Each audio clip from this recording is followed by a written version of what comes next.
প্রত্যেক আয়োজন আজকের এই সোনালী সন্ধ্যায় আমাদের নাসিম আপা, আমাদের সত্যবতী দাদি, আমাদের সত্যবতী আন্টি, তারা যে সুন্দর আয়োজন করছে, সুন্দর আয়োজনের মাধ্যমে প্রমাণ হয়েছে আমাদের সমাজের কৃষ্টি কালচার আদর্শ সমাজের ঐতিহ্য ফুটিয়ে তোলার জন্য যেভাবে তারা ব্যান্ড গার্ড হিসেবে এই ব্রিটেনের মাটিতে লন্ডনে কাজ করে যাচ্ছেন। আমি এখানে উপস্থিত হয়ে নিজেকে খুবই গৌরবান্বিত মনে করছি।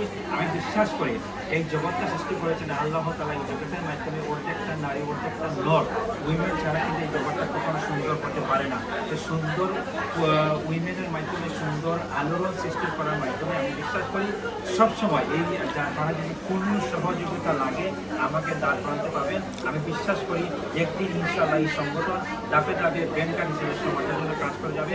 আমি বিশ্বাস করি তারা যেভাবে প্রজন্ম থেকে প্রজন্ম যেভাবে স্কুলের মাধ্যমে, কালচারের মাধ্যমে যেভাবে কৃষ্টি কালচার সমাজের ঐতিহ্য ফুটিয়ে তুলবেন, তেমনিভাবে আমি বিশ্বাস করি একদিন এই সংগঠন ইনশাআল্লাহ মাইক্রো হিসেবে স্থানান্তর করবে। সবাইকে ধন্যবাদ, আর সবাইকে আপনার এই সংগঠনকে ব্যান্ড গার্ড হিসেবে সাপোর্ট করে যাবেন। সবাইকে অসংখ্য ধন্যবাদ। আসসালামু আলাইকুম।